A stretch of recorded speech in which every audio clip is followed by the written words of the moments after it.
Pemirsa, pakar epidemiologi Fakultas Kesehatan Masyarakat Universitas Indonesia, Dr. Pandu Riono, mengkritik lambannya pengambilan keputusan penerapan pembatasan sosial berskala besar.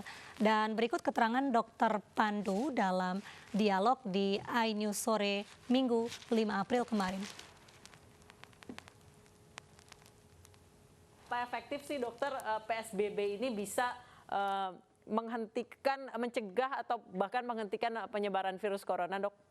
Ya, jadi pembatasan sosial ini memang itu adalah satu pilihan untuk mencegah penularan. Dan kalau itu dilaksanakan dengan baik dan benar, akurat, cepat, dan strategis, itu mampu menekan penularan. Jadi yang paling penting Undang-Undang Nomor 12 itu hanya bisa berlaku, tadi saya berbeda pendapat dengan Prof. siapa tadi, itu setelah Presiden mendeklarasi kedaruratan kesehatan masyarakat. Ini yang ditunggu-tunggu. Ketika Direktur WHO menulis surat ke Pak Presiden, sebenarnya yang diharapkan Presiden langsung mengumumkan kedaruratan kesehatan masyarakat.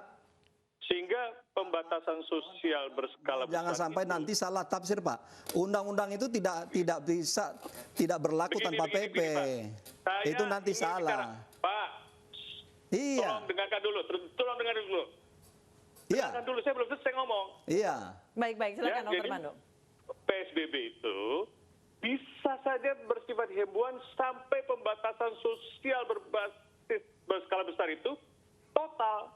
Kalau total itu benar-benar digerak, tidak ada mobilitas penduduk. Jadi spektrumnya itu dari himbauan, mulai menutup, mulai besar, melarang mudik, dan sebagainya, melarang pergerakan dari pelabuhan dan sebagainya. Itu PSBB. Itu yang harus dilakukan oleh pemerintah. Dan sebenarnya PMK yang dikeluarkan oleh Kemenkes itu, saya bilang cabut aja, nggak ada gunanya. Nggak ada gunanya. Kenapa nggak ada gunanya? Karena menyulitkan bagaimana gubernur, bupati harus minta izin.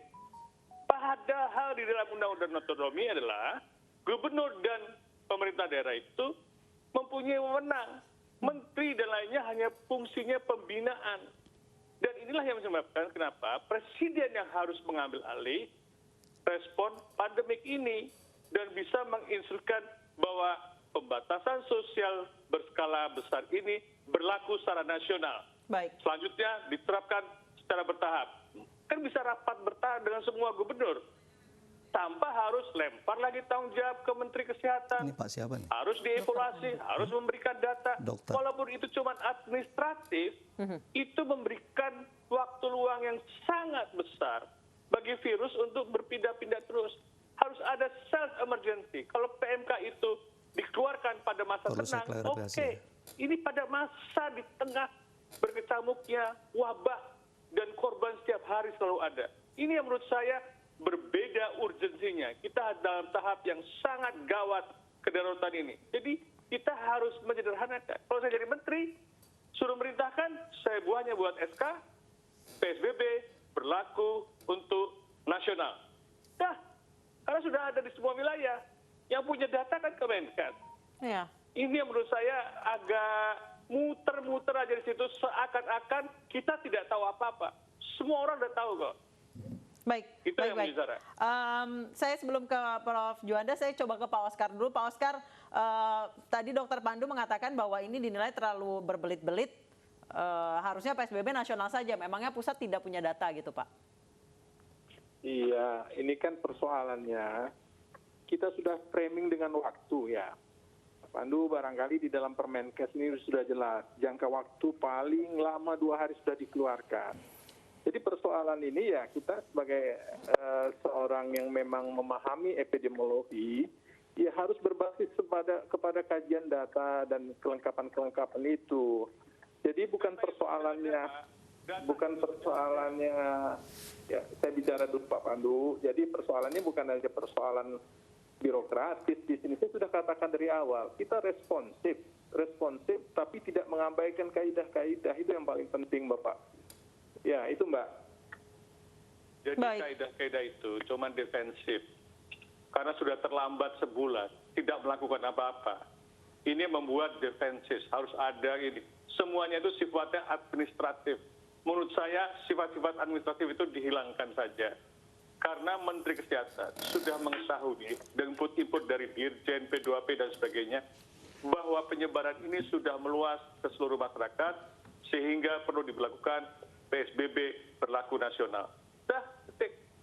Nanti untuk evaluasinya, baru administratif itu jalan untuk kajian-kajian, bagaimana mencabutnya. Jadi jangan menunda-nunda. Karena kita berlomba dengan kecepatan penularan, Pak. Ya, silakan Pak Oscar. Pak Oscar? Ya, barangkali dalam konteks ini kita pernah melakukan penundaan. Semuanya sudah kita pahami. Himbauan pemerintah sebenarnya sudah bergerak dan dengan kecepatan yang sama, tetapi dengan PSBB ini kita lebih menstrukturkan semua peran, ya. Ada pengawas diketat, ada masalah-masalah yang memang harus ditegakkan agar masyarakat bisa mendisiplinkan diri. Nah, PSBB ini hadir. Jadi persoalan yang dikatakan terlambat itu tidak. Kami juga sudah bergerak dengan begitu cepatnya. Ada gugus tugas.